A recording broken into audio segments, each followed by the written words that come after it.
Okay. Now it's recording. So, João, thank you again. It's your word. You can go.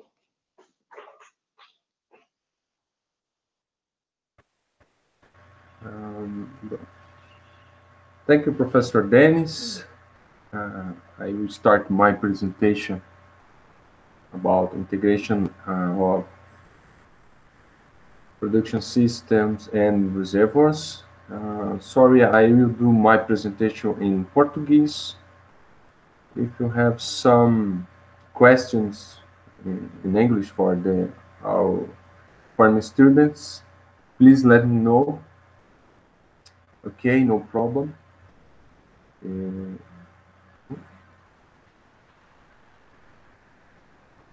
I will start my presentation, okay? Por favor, só um minuto.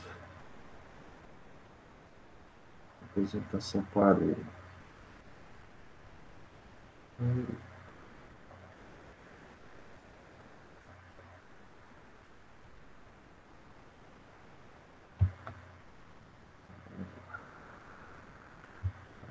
Janela.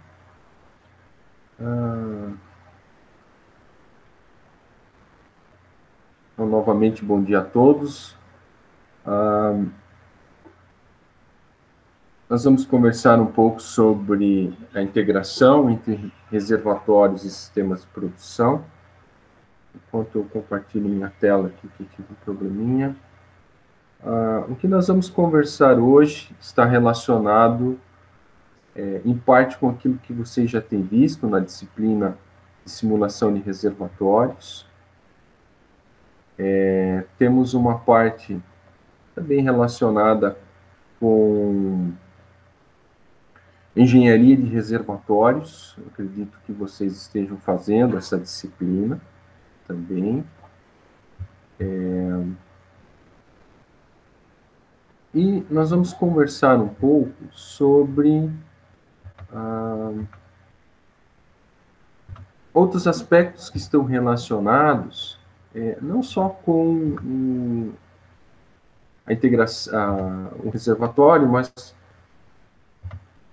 diz respeito a produção como um todo, certo? Quer dizer, não só do reservatório, mas todo o caminho que o fluido faz, desde o reservatório até a superfície. Gostaria só que o Daniel confirmasse se vocês estão vendo agora a apresentação. Sim, estamos vendo, sim, João. Ah, tá. Obrigado, professor Denis. Muito bem. Então, nós vamos falar um pouquinho do que seria um sistema de produção de petróleo. Tá? Porque isso é interessante guardarmos os conceitos, né? Fazer uma conceituação do que seria um sistema produtivo de petróleo. Então, nós temos o reservatório, que é a nossa fonte de hidrocarbonetos, que seria uma rocha subsuperfície, que tem características importantes para nós, que são porosidade e permeabilidade, que conferem, né, a capacidade de armazenamento e transmissão dos fluidos. Né? Sem essas propriedades, a gente não conseguiria produzir esse reservatório. Temos sistemas de poços, que são as perfurações que acessam esse reservatório em diversos lugares. Essas perfurações, elas são de diferentes formas, temos várias tecnologias, tanto para efetuar essa perfuração, quanto para acessar essas perfurações. Okay? Temos um sistema de coleta, que é uma rede de tubos e outros equipamentos de subsuperfície, né, que podem estar ou na superfície da Terra, ou nós podemos ter esses equipamentos submarinos, que são usados para transportar e controlar o fluxo dos fluidos que vem dos poços e que vão levar até as facilidades de superfície, que são importantes para a separação dos fluidos, o processamento e o armazenamento. ok? Então, tendo esses conceitos em mente, nós vamos conversar um pouco sobre eles e ver como eles fazem parte da integração do nosso sistema como um todo.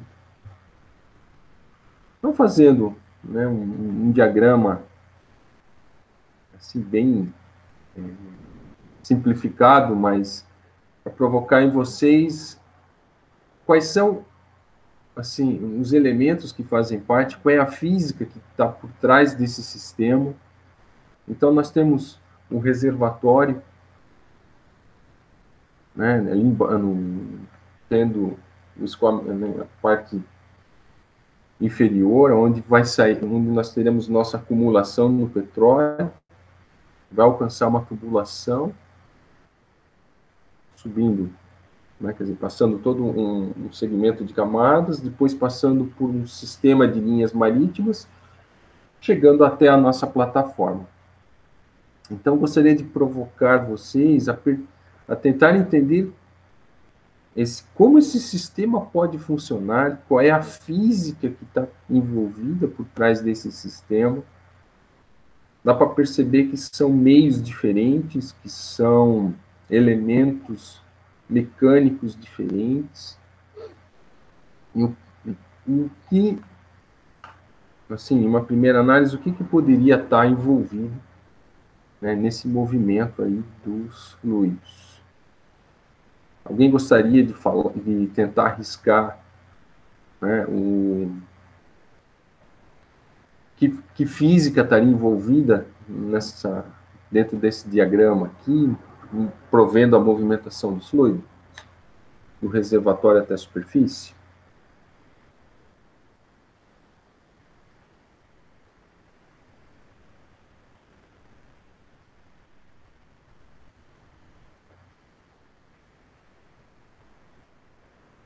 Vou perguntar para o Daniel, então. Daniel, me diz uma física que nós temos aí por trás desse sistema. Bom, isso teria diferença de pressão, isso iria provocar um escoamento, né? Tem escoamento no tubo, escoamento no reservatório. Não sei se eu respondi certo, vamos ver. Não, tá perfeito, Daniel. Tá perfeito. Né? Eu, só adentrando um pouquinho, lembrar a todos que nós estamos trabalhando com um fluido, certo? Ele pode estar inicialmente em estado líquido, mas ele pode também se encontrar em estado vaposo.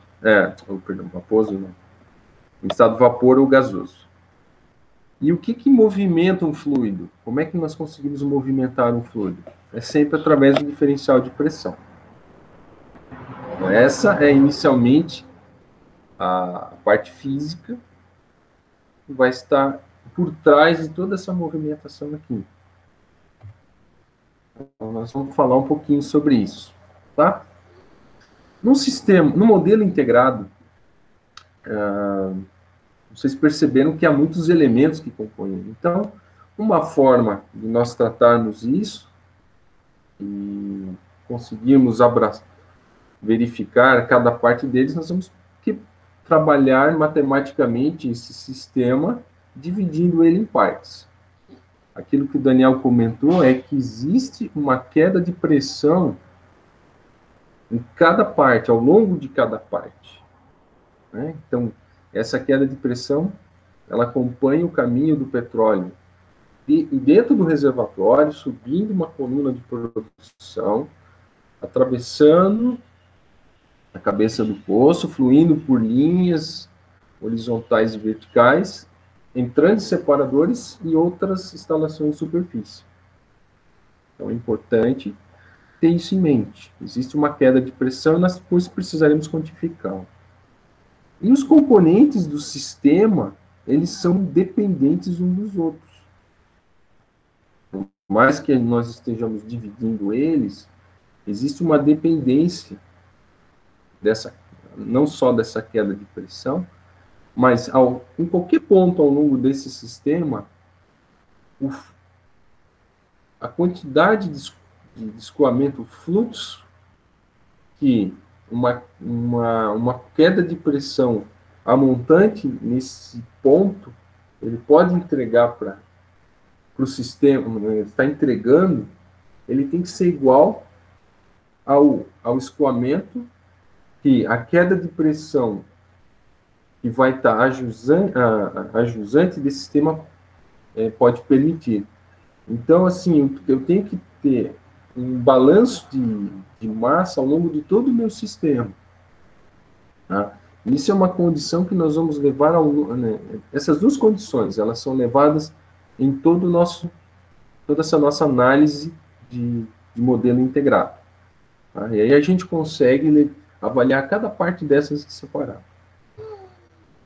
Vamos falar um pouquinho do modelo de reservatórios. Eu não vou entrar em detalhes, porque isso tem sido objeto da disciplina do professor Denis, né, de simulação de reservatórios, mas eu quero reforçar alguns pontos chaves da nossa análise, desse modelo. Tá bom? Ele é descrito, né, o modelo de reservatórios, ele é descrito como modelo de escoamento em meio poroso, através do balanço de 3 forças operando sobre as partículas de fluido. Então, temos forças viscosas, forças gravitacionais, forças capilares, então, resultado do meio poroso. Temos as leis conservativas de massa, de energia e de momento. E a lei principal que vai estar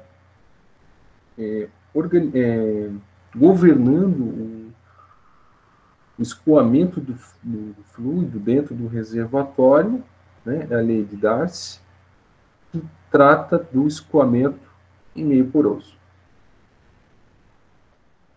E essa última equação de baixo, eu acredito que vocês já tenham tido algum contato com ela. Então, nós vamos trabalhar essas leis, né, não vou entrar em detalhes nessas equações, né, mas seria a equação de balanço de massa, porque precisamos conservar os componentes dentro do meu sistema, nós não conservamos fases. Né? As fases são decorrência do equilíbrio de fases do meu sistema, mas nós fazemos a conservação da massa. Temos a conservação da equação de momento dentro do meu sistema, então, para garantir que meu escoamento ocorra. Temos balanço de energia, também trabalhamos com a conservação da energia. Trabalhamos com equações diferenciais parciais, então é um sistema que trabalha com uma matemática um pouco mais elaborada, né? Temos a lei de Darcy e algumas equações adicionais. Então, existe relação entre as pressões capilares, por conta da interação entre o fluido e as rochas. Temos equilíbrio de fase, dessa forma, temos a determinação de quais fases vão estar dentro do reservatório, em algum determinado local. Equações de estado, que vão dar algumas propriedades em relação ao fluido. As saturações, dentro de cada posição do reservatório, e as frações molares. Isso se trabalharmos com uma simulação composicional.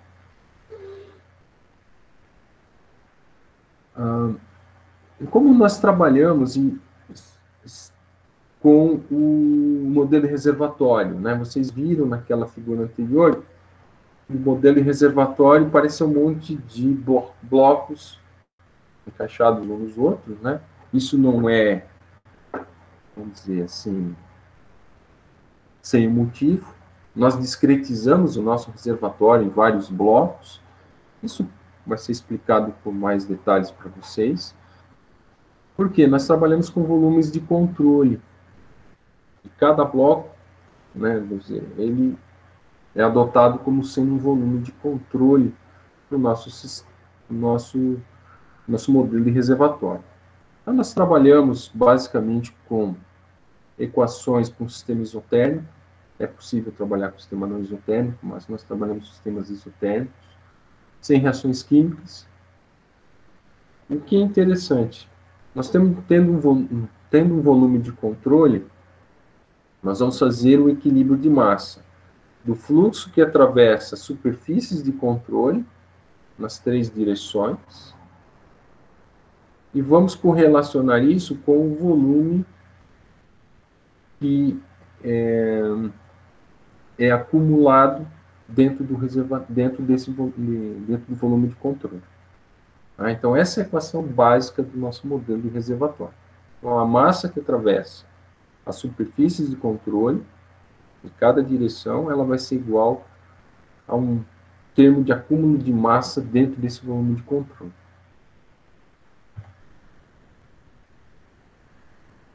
Então, nós vamos arranjar essas equações, né, de balanço de massa. É interessante termos essa avaliação por volume, por unidade de volume. Então, temos um fluxo que passa por cada ponteira, um termo de acumulação dentro do volume de controle. E com isso nós vamos acrescentar também o termo fonte sumidouro, que é um termo responsável por fazer a conexão entre o reservatório e o meio externo. E nesse momento, ele vai ser simplesmente um ponto de entrada e saída de massa. Para cada componente, isso nós descrevemos as equações de balanço de massa para cada componente e chegamos na última equação aqui embaixo. E o professor Denis depois vai explicar com mais detalhes, ou se já explicou, né? Vai explicar para vocês. Juntando essas equações, né? Então aqui eu tenho um exemplo. O que eu tenho? Eu tenho basicamente um termo que me relaciona quanto de massa está entrando em um determinado bloco entre as suas faces. Então, se eu tenho esses 3 blocos desenhados, eu tenho um termo que diz quanto de massa está entrando pelo bloco da direita, mais um termo que diz quanto eu tenho de massa entrando pelo bloco da esquerda, entrando ou saindo do bloco da esquerda, e depende de um potencial de pressão, certo? Que está correlacionado com o diferencial de pressão, a queda de pressão que nós estamos falando. Então, isso é que vai causar o movimento do fluido dentro do reservatório. Mais um termo fonte sumidouro, né, que seria simplesmente um ponto de saída de massa dentro do bloco central aqui dessa figura, vai ser igual ao termo de acumulação de massa dentro desse bloco. Tá bom? Isso é feito para cada bloco do meu reservatório. E isso, né, são as equações que são, quer dizer, desenvolvidas dentro de um simulador de reservatórios e que precisam ser resolvidas para poder permitir o cálculo da movimentação dos fluidos dentro do reservatório e das quedas de pressão resultantes dentro do reservatório. Mas o que eu comentei? Até então a gente tem a parte do poço resumida simplesmente por um ponto de fonte sumidouro, quer dizer, ele é um simples ponto de entrada e saída de massa. Então, juntamente com o modelo de reservatórios, nós precisamos entrar com o modelo de poço. Então, aqui pegando, fazendo um zoom próximo à posição dos poços, né? Nós vemos um poço atravessando várias camadas, vários blocos de reservatório, existe uma etapa necessária que é fazer a conexão entre esse poço com o reservatório através de algum modelo que também correlacione uma queda de pressão que esse poço, né, venha a sofrer, e relacionando com os blocos que o meu sistema, que o meu poço está passando, né, e relacionando com o modelo de reservatório. Então, para o modelo de poço, nós usamos, né, a mesma lei de Darcy, né, para fazermos essa conexão, né, e nós podemos fazer para entender esse processo de escoamento, vamos usar a lei de Darcy usando coordenadas radiais, né? Então, isso vocês provavelmente, assim, vocês viram na cadeira de engenharia de reservatórios, qual é o escoamento, né, de um poço em um sistema radial, né, onde você tem ali um diferencial de pressão causando a movimentação do fluido. É importante ter esse conhecimento, porque isso vai nos descrever como é o comportamento de uma determinada região do meu reservatório, né, quer dizer, que está perto de um poço. Nós vamos usar esse mesmo modelo para descrever qual é a correlação da massa que vai estar entrando dentro do poço e um diferencial de pressão. Então, nós vamos pegar a mesma equação da difusividade que foi desenvolvida para o modelo reservatório, quer dizer, a equação de balanço de massa, né? E vamos chegar na equação da continuidade. Temos as equações de estado, para nós interessantes, compressibilidades do fluido, da rocha. E, para chegar nessa equação, nós vamos assumir reservatório radial infinito, o fluido com pouca compressibilidade e viscosidade constante. Então, chegamos aqui na equação da difusividade, que vai estar correlacionando a queda de pressão e a vazão que vai estar entrando dentro de um poço. Mas o regime de fluxo que esse poço vai estar sendo submetido, e nas disciplinas em reservatório isso acaba sendo explicado com maiores detalhes, né? Esse regime de escoamento ele determina as condições de contorno que são impostas à equação da difusividade hidráulica. Nós podemos ter um regime transiente, um regime pseudo-permanente e um regime permanente. E o que é importante nesses regimes? Eles vão dizer para nós qual é o comportamento do poço ao longo de um certo tempo, que nós queremos conectar esse poço ao modelo de reservatório. No nosso caso, nós trabalhamos, quando fazemos a integração, nós assumimos um regime permanente, ou seja, aquilo que um poço consegue fornecer, né, ao longo de um passo de tempo, né, ao longo de uma simulação, um passo de tempo de simulação integrada, nós consideramos sendo permanente, ou seja, aquilo que é tirado do bloco, né, que é conectado a um poço, ele consegue tirar dentro em um regime permanente. Certo? Isso é uma simplificação que é feita, né, nós adotamos desta forma, dentro de um contexto de modelagem integrada para fins de previsão de produção. Para outros tipos de análise, nós podemos usar outros regimes de fluxo.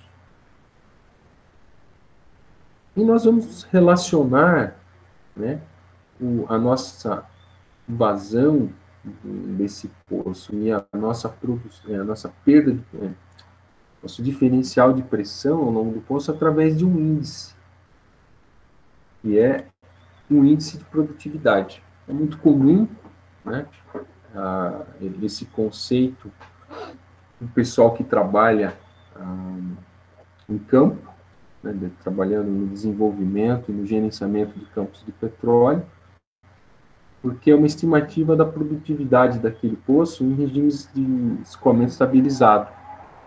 Isso, inclusive, é medido em campo, nós temos esses dados de produção, mas ele é variável no tempo. Depende de mudanças de pressão, mudanças nas saturações do fluido, são envolvidas em permeabilidade relativa, viscosidade, fator volume de formação, e também tem uma influência da área de drenagem dos poços. Então, dependendo de como o meu poço está em termos de um posicionamento, com outros outros poços, né? Eu posso perfurar um poço novo e próximo a um determinado poço que estava produzindo, isso pode causar uma mudança na produtividade do poço.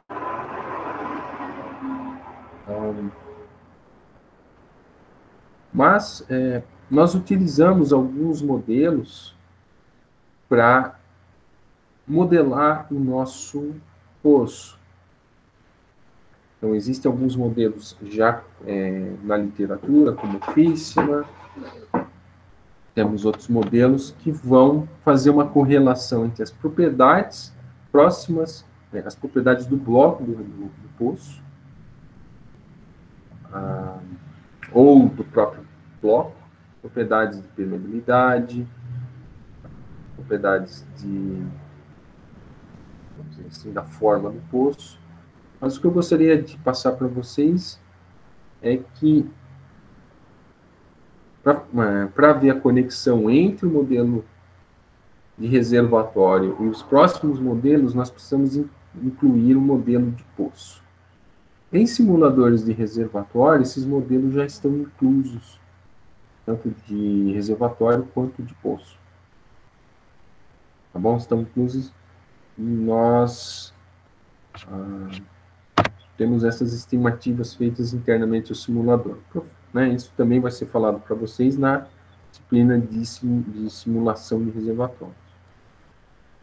Agora vamos entrar na parte do modelo dos sistemas de produção, né? Que são na parte de equipamentos de produção do meu sistema.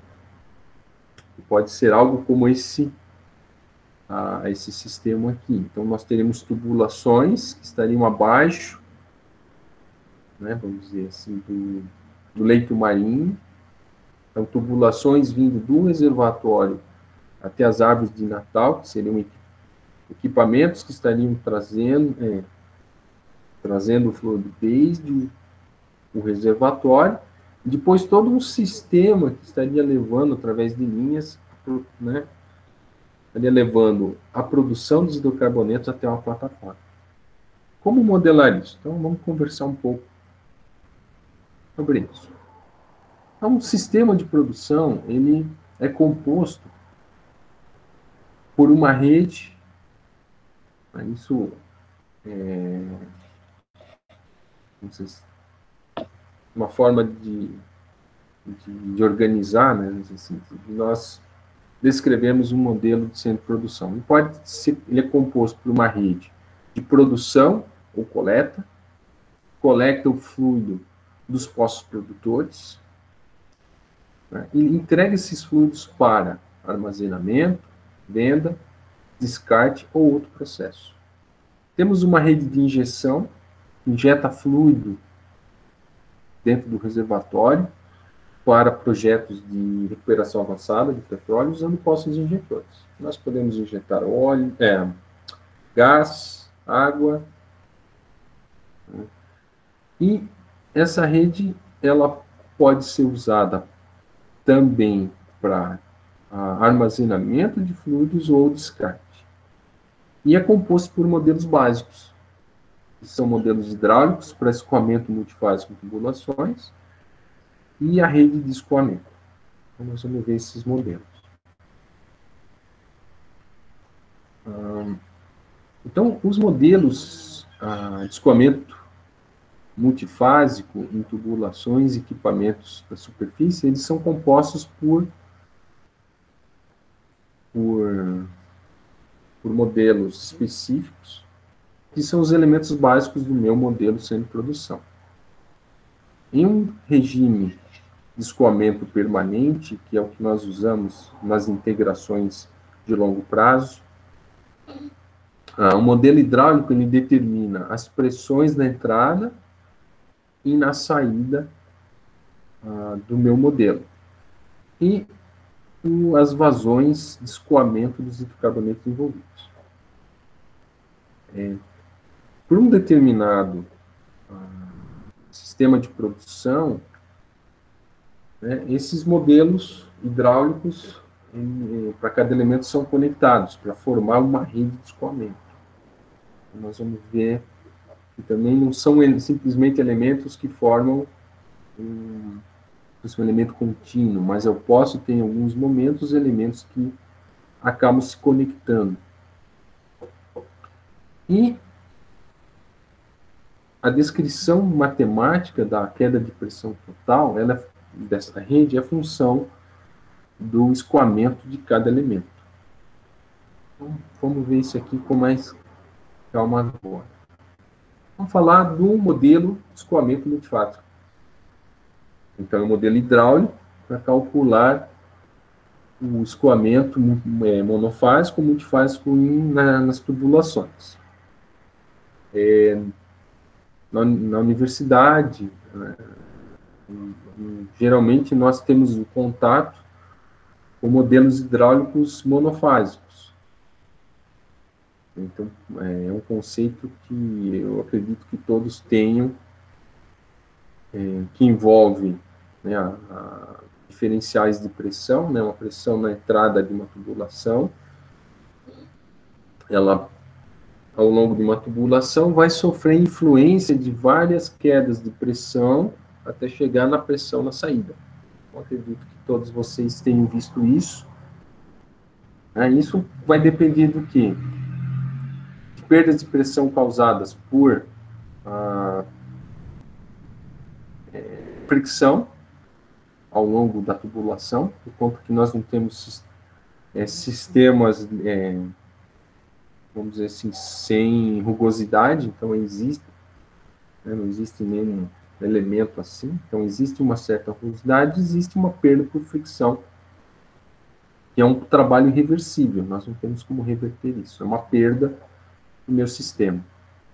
Nós temos uma perda de pressão por variação de energia potencial, que envolve não só a inclinação das tubulações, então são efeitos gravitacionais que estão atuando nessa perda de pressão, mas lembrando vocês que nós temos um fluido, né, um hidrocarboneto, ele tem uma variação de comportamento por conta de pressão e vazão, de pressão e temperatura. Então, nós podemos ter, ao longo da tubulação, mudanças de densidade. Isso também vai afetar a nossa queda de pressão. Tá? Temos uma queda de pressão causada por mudanças na energia cinética, ou perda aceleracional, devido a mudanças de velocidade, seja por conta de mudanças na geometria da minha tubulação, ou seja por conta de mudanças no meu fluido, né, no estado, na mudança de estado que vai ocorrer dentro da tubulação. E eu tenho perdas de pressão causadas por perdas ou ganhos de pressão ao longo né, em algum ponto da minha tubulação por trabalho externo, que pode ser uma bomba, né, uma bomba centrífuga que vai estar fornecendo pressão para ajudar a elevação do fluido. Eu posso ter algum método de elevação artificial, como o gás lift, permitindo embora gás líquido esteja mais ligado com mudança de densidade do fluido, mas eu posso ter jet lift, por exemplo, como uma forma de fornecer energia para o meu sistema. E com isso, né, fazendo a soma dessas perdas de pressão, nós podemos determinar qual vai ser a perda de pressão em todo o trecho de tubulação.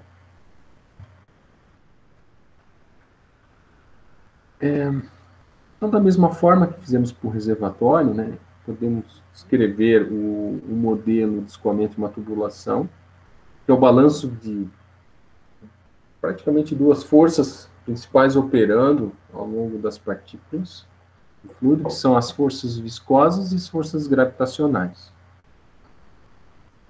Temos as mesmas leis conservativas de massa, energia e momento. E no caso de tubulações, nós vamos entrar com outras correlações, que são diferentes do reservatório.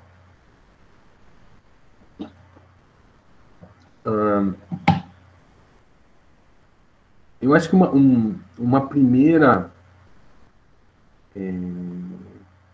não sei se vocês lembram quando estávamos estudando a parte de hidráulica, a parte de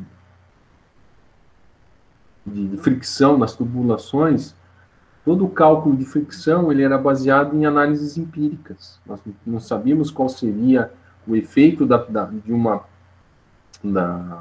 determinada rugosidade dentro da tubulação. Nós recorrimos a tabelas ou a gráficos para determinar qual seria a perda de carga devido à fricção por uma tubulação. Então, para análise de escoamento em tubulações, nós vamos trabalhar com alguns modelos empíricos, vamos conversar um pouco sobre eles, e vamos trabalhar também com modelos mecanicistas. Eu vou entrar em mais detalhes para descrever cada trecho, cada etapa dessas aqui, tá? E qual seria a ideia? O comportamento das fases dentro da tubulação, a gente vai ver que ela não é ela tem comportamentos distintos dependendo das quantidades de fases que temos dentro da tubulação, em suas respectivas velocidades. E com isso, a queda de pressão acaba sofrendo influências. Podemos tratar de algumas maneiras, seja de forma empírica, seja de uma forma mecanicista, ou mesmo analítica, né, utilizando a simulação CFD. Então, trazendo aqui para vocês um modelo de que seria um escoamento em duas fases, por exemplo, muito comum na produção de petróleo, nós teríamos quedas de pressão. Imagine um sistema de produção, né, que relaciona um poço produzindo do reservatório até a superfície. Então, teríamos um elemento de pressão, seria a primeira curva colorida, no gráfico, uma queda de pressão dentro da tubulação, depois uma queda de temperatura ao longo da tubulação, e teríamos o que nós chamamos de padrões de escoamento, que nos fornecem não só o que está acontecendo dentro da tubulação, então, no início da minha produção, então, bem abaixo, né, desse meu sistema, eu tenho líquido, apenas líquido sendo produzido, em algum momento eu tenho fases dispersas, então, percorrendo a tubulação, desde o reservatório, passo por fases dispersas, então, eu começo a ter duas fases dentro da tubulação, e isso, eu vou mostrar o que seriam essas fases dispersas, mas eu tenho já duas fases dentro da tubulação. Até chegar a um ponto onde eu vou ter golfadas, então já é um outro padrão dessas fases dentro da tubulação, até chegar à superfície. E o que está relacionado a esses padrões de escoamento? Eles estão relacionados ao modelo de escoamento de duas fases em tubulações. Então, eu tenho padrões de fluxo, de escoamento dentro da minha tubulação, onde eu posso ter padrões dispersos. Então, as minhas fases estão dispersas dentro de outras. Eu tenho fases separadas, onde eu tenho uma interface entre elas. Enfim.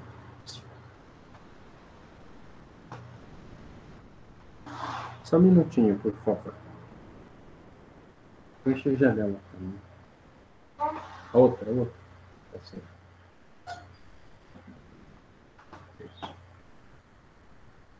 Perdão, um pouco de barulho aqui. Então, temos fases dispersas, onde as fases estão dispersas entre... uma fase está dispersa dentro das outras. Fases separadas, onde tem uma definição de uma interface. E tem fases combinadas, onde eu começo a ter a combinação de uma dispersão e uma separação. Né? Eu vou adiantar um pouquinho, para vocês terem ideia do que eu estou falando. Eu acho que seria interessante mostrar esse comportamento, e para aqueles que tiverem interesse em entender melhor esse comportamento, eu sugiro que façam as disciplinas de escoamento multifásico com tubulações, que temos disponíveis no nosso curso, né, para ter um entendimento de como elas funcionam, qual seria a forma de descrevê-las, né, e ter um entendimento mais técnico desses comportamentos e como poder fazer um dimensionamento. Né? Recomendo que faça a disciplina. Então, no modelo de escoamento multifásico, para determinadas condições de operação, envolve velocidades dentro da tubulação, são velocidades superficiais, as propriedades do fluido, geometria da tubulação, parâmetros no local, né, que dizem qual é a média da velocidade entre as fases, as densidades, frações volumétricas. O que acaba acontecendo? Nós podemos ter padrões distintos de escoamento entre as fases numa tubulação. Então, falando de duas fases escoando dentro de uma tubulação. Então, vou aproveitar a figura da direita para vocês entenderem. Então, eu posso ter, dependendo das quantidades, das velocidades das fases, diferentes padrões de escoamento por um escoamento vertical. Então, eu posso ter uma quantidade pequena de gás escoando junto com o óleo, né, e começa a se formar pequenas bolhas de gás ao longo nesse trecho de tubulação. Então, é uma forma de escoamento. Certo? Nós chamamos de padrão de escoamento. Está caracterizado por quê? Que são pequenas bolhas de gás que estão dispersas dentro da minha tubulação. Né, assim, dentro do óleo, está escoando dentro da tubulação. Isso está indicando que eu já alcancei a minha pressão de saturação, o gás começa a se desprender do óleo, né, quer dizer, há ali um equilíbrio de fases, então eu começo a ter frações de hidrocarboneto mais leves escoando, saindo de dissolução da fase óleo. Mas como está em movimento, então começa a ter bolhas dispersas, né, ao longo da tubulação. Se eu começo a ter, por exemplo, uma diminuição da pressão e um aumento da diminuição de temperatura, eu posso ter um outro equilíbrio, eu começo a juntar essas bolhas, né, até formar o que nós chamamos de um padrão de bolhas. Eu posso formar bolhas maiores. Então, eu começo a ter bolhas grandes, né, de grande volume, escoando dentro do óleo. Isso é um outro padrão de escoamento, né, que vai depender das velocidades que os fluidos estão andando, estão se deslocando dentro da tubulação. E no outro lado, eu posso ter o seguinte: eu poderia ter, por exemplo, uma vazão de gás tão alta, onde eu poderia ter uma fase única gasosa, como que formando, pegando todo o filme central, todo o volume central da minha tubulação, em microgotículas de óleo, sendo carregadas por esse gás, e com a formação de um filme de óleo nas paredes da tubulação, que é o padrão anular. Eu não quero entrar em detalhes com vocês, o que seria cada padrão de escoamento desse, como ele se forma, né? Eu vou trazer alguns comentários, mas eu queria que vocês visualizassem que isso pode acontecer dentro da tubulação. E por conta de ocorrer esse tipo de padrão de escoamento, nós precisamos ter algumas avaliações específicas, né, para determinar como esse comportamento ele ocorre. Então, vamos voltar um pouco na nossa conversa. Tá? Então, temos aqueles padrões de escoamento, né, que são padrões onde ele é disperso, né, uma fase está dispersa dentro da outra, como aquelas bolinhas. Fases separadas, então existe uma separação bem nítida entre as duas fases. Um padrão combinado entre elas. E aí algumas propriedades são importantes nós descobrimos, que é o escorregamento ou o índice de hold-up, que seria o índice de vazios dentro da tubulação. Precisamos determinar qual é essa característica.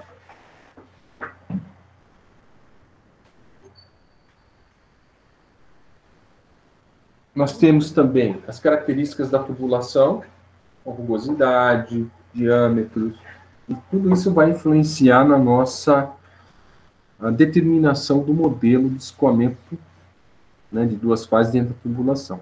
As propriedades do fluido e aquilo que eu comentei, a modelagem daquele comportamento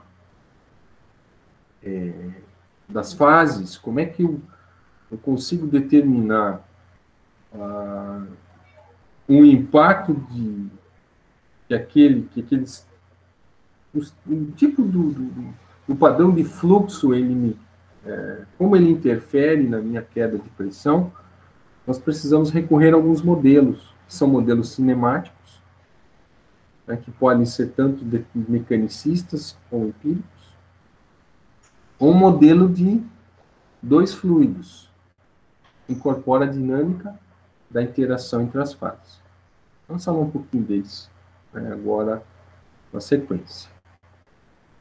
Nós usamos também balanço, né, que eu já comentei, balanço de massa, né, para determinar a conservação da massa das fases, equação do movimento, balanço de energia, também temos equações diferenciais parciais, então é um sistema diferencial que nós vamos precisar resolver.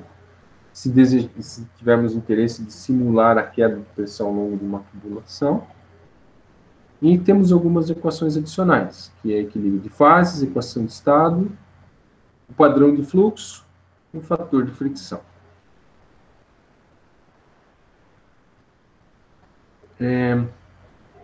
Então, a soma das forças em cada trecho da minha tubulação, não vamos usar uma superfície, um volume de controle, nós vamos usar uma superfície de controle agora. Então, a soma das forças que vão estar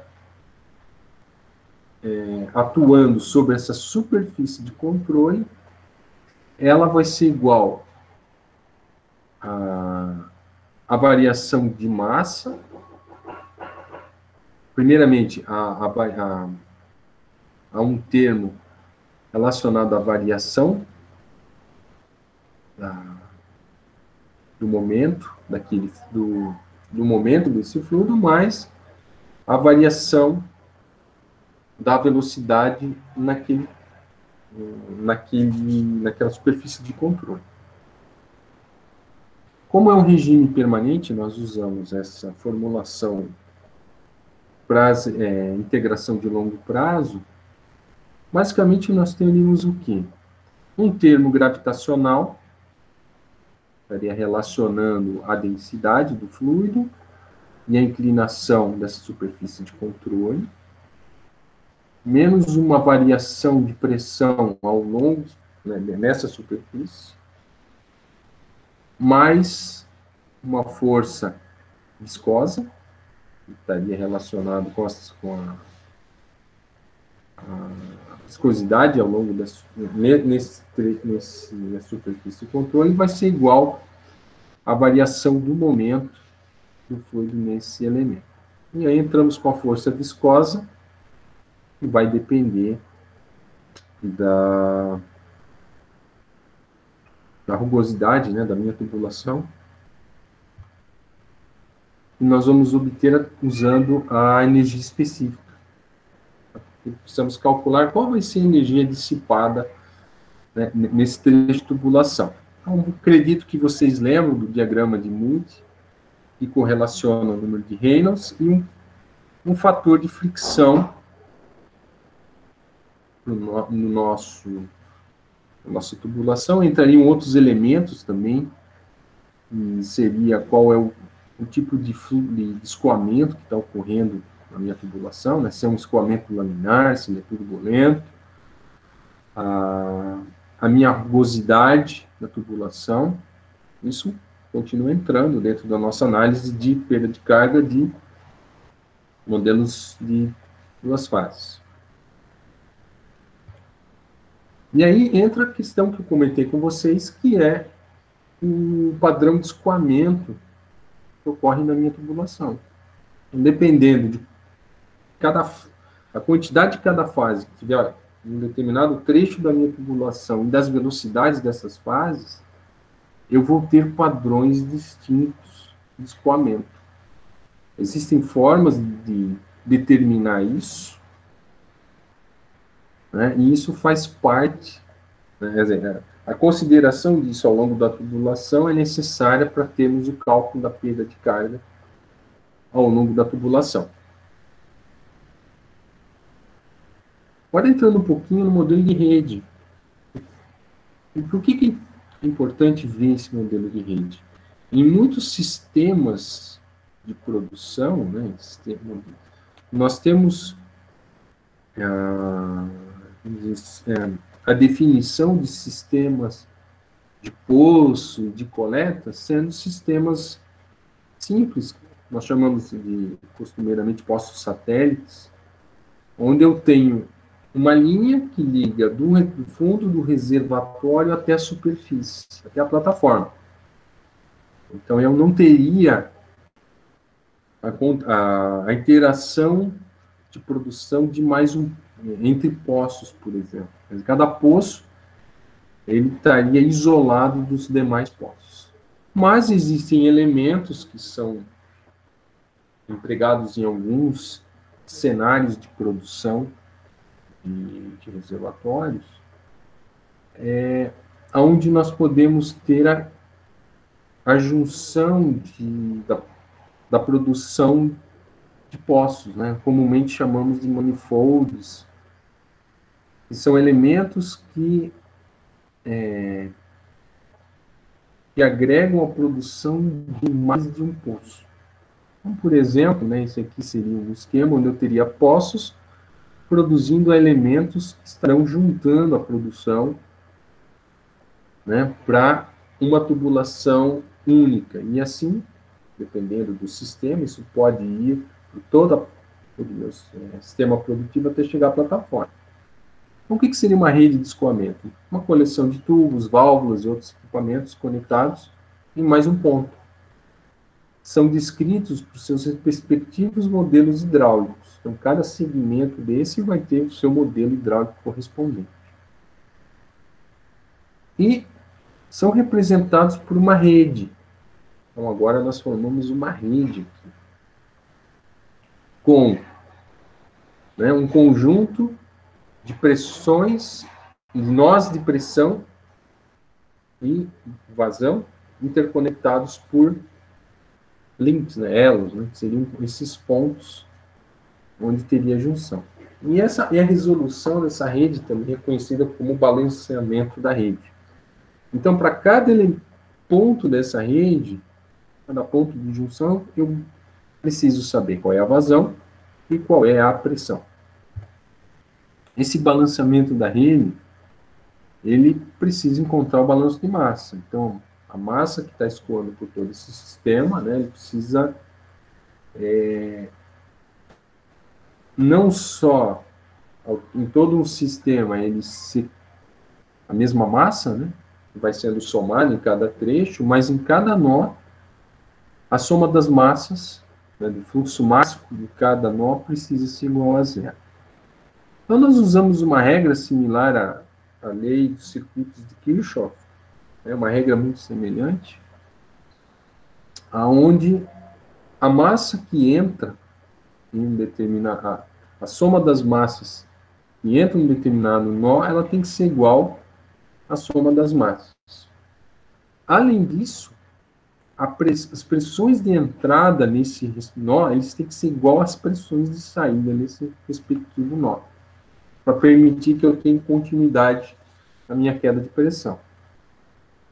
E é suficiente, necessário, né, que apenas um nó tenha uma pressão ou uma vazão fixa para a resolução do fluxo em toda a rede. Uma característica interessante para redes abertas, onde eu tenho o meu sistema, vamos dizer assim, sem haja uma reciclagem ou em algum momento parte do meu escoamento acabe voltando à rede. Se é uma rede desse tipo assim aberta, basta que eu defina, por exemplo, qual é a pressão na superfície, ou qual é a vazão na superfície, e eu encontro, né, eu consigo encontrar as pressões e vazões em cada nó dessa minha rede. Bom, agora vamos falar um pouco do meu modelo das instalações de superfície. Por que é importante falar no modelo das instalações de superfície? Porque é nele que nós temos, vamos dizer, a chegada dos nossos fluidos, e é nele onde, nas instalações onde nós teremos algumas características que vão acabar ditando o comportamento da minha produção, né, da minha previsão de produção, ou mesmo da produção ao longo do tempo, no nosso sistema de produção, né, como um todo. O que seriam as instalações de superfície? São plantas projetadas para receber e separar diferentes fases dos poços. Então, vão receber o óleo, que é o que nos interessa, que vai ser tratado e processado para mandar nas refinarias, ou através de navios aliviadores, ou através de dutos. A água, ela é reciclada para injeção em poços, ou depois o tratamento é descartado. O gás natural, ele pode ser usado para geração de energia, em turbinas a gás, pode alimentar sistemas para injeção em poços, para algum processo de recuperação avançado, e pode ser mandado para plantas de processamento para venda, o que é interessante. E o que eu gostaria de chamar a atenção é que as instalações de superfície, elas determinam as capacidades de processamento, de injeção e produção. Elas são responsáveis, não são as únicas responsáveis pela produção do campo como um todo, mas elas definem a capacidade de processamento injeção. Porque o que é importante? O correto dimensionamento delas é que vai determinar a velocidade de produção de um campo. Né? Por isso que é interessante entender essa modelagem. Ele é composto, né, essas instalações são compostas por elementos básicos. Existem muitos outros elementos que estão por trás de uma instalação de superfície, mas para nós o que é interessante? Existe um modelo de separador, que vai tratar a separação das fases, um modelo de compressor, necessário para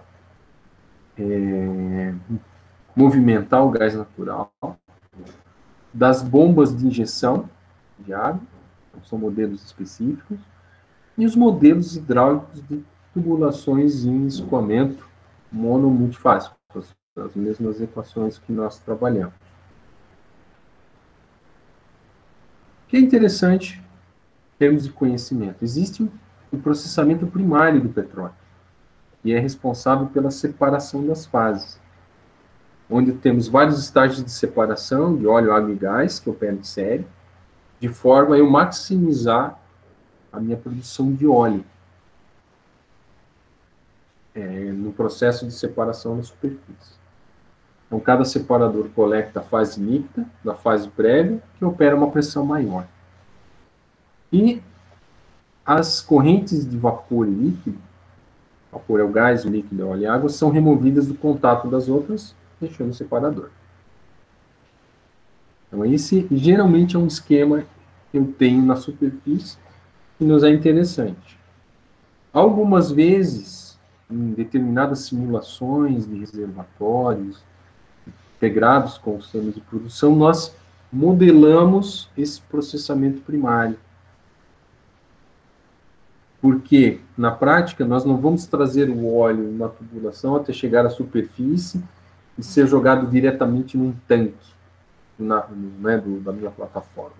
Existe um processo de separação, então nós modelamos esses estágios de separação dos fluidos de forma a procurar maximizar a produção do óleo.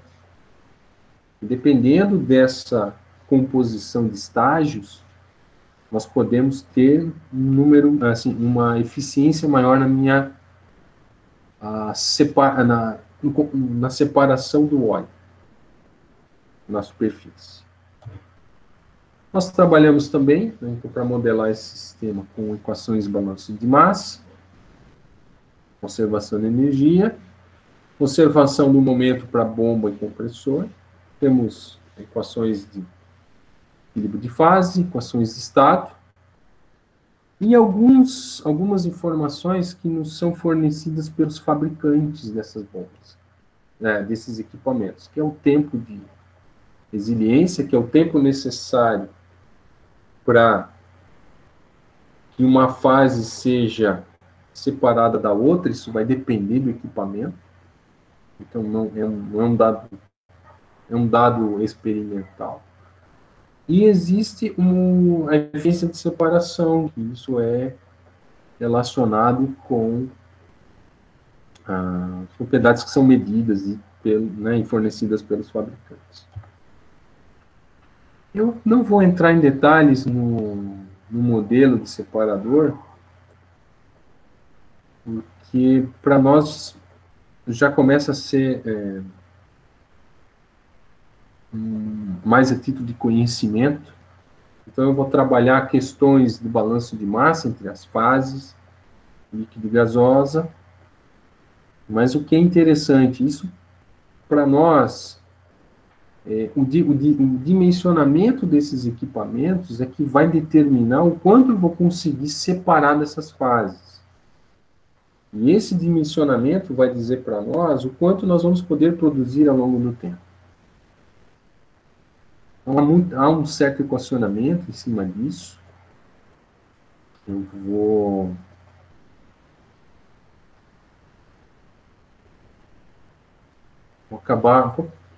me ater a essa figura. Então, imaginando uma determinada quantidade de massa entrando no separador. dadas as propriedades que o fabricante nos fornecer, de tempo de resiliência, então, eu consigo determinar o tempo que uma gotícula de gás, de óleo, vai levar, ou de gás, de óleo, dependendo do separado, vai levar para poder se separar da outra fase. E com isso eu vou ter um dimensionamento desse equipamento. Isso vai depender das condições que esse óleo vai chegar na superfície, então, qual vai ser o estado que ele vai chegar, vai depender das quantidades que vai estar chegando ali na superfície. E tudo isso vai influenciar na minha separação entre as fases, a minha capacidade de processamento da plataforma. Então, ao longo do tempo, eu posso ter, dependendo do sistema que eu estiver produzindo, eu posso ter influência na minha separação. E para os modelos de bomba e compressores, né, nós trabalhamos com eficiência, né, que o modelo basicamente é uma correlação entre perda de carga, vazão e as eficiências hidráulica, mecânica e elétrica. Isso vai depender da minha bomba. E eu vou precisar ter todo um sistema de equipamentos elétricos necessários para ele poder movimentar essa bomba. E para o sistema de compressão, eu preciso ter, além dessa questão da minha energia necessária para movimentar essa bomba, eu tenho a questão das propriedades do fluido que vão estar envolvido, está sendo bombeado por essa bomba, né, comprimido por esse compressor. Isso vai depender de temperaturas, pressões, vai depender do peso molecular desse gás. Mas o que eu gostaria de deixar para vocês é que geralmente esses parâmetros são fixos e são pré-determinados na fase de projeto da produção da plataforma, e eles acabam sendo determinantes para o nosso estudo integrado.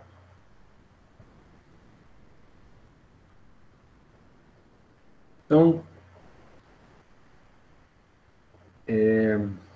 eu não sei se fazemos uma pausa agora, né? Então esse seria mais a parte conceitual. João, acho que pode ser. Se você quiser, podemos parar um pouquinho. Só avisa o horário de volta. Eu não sei se ficou alguma dúvida até então. Eu sei que tem uma parte grande aí de modelagem, que assim, é necessário ter um entendimento para entrarmos nos aspectos mais práticos da